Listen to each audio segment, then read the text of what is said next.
চশমা museum, a house of world class, জলট্যাক মোড়, বহরমপুর মডার্ন হোটেলের সামনে। তৃণমূল সুপ্রিমো মমতা বন্দ্যোপাধ্যায় আজ বহরমপুরে রোড শো করলেন।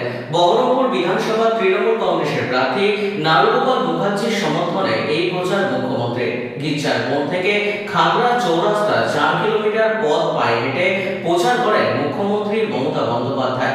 এই প্রচারে তৃণমূল কর্মী থেকে শুরু করে আমজনতার ভিড় লক্ষণীয় ছিল। সারিবদ্ধভাবে দুই পাশে সাধারণ মানুষ মুখ্যমন্ত্রীকে দেখার জন্য দাঁড়িয়ে থাকতে দেখা যায় এবং মুখ্যমন্ত্রী তাদের দিকে হাত নেড়ে তৃণমূল প্রার্থীকে সমর্থনের আবেদন করেন।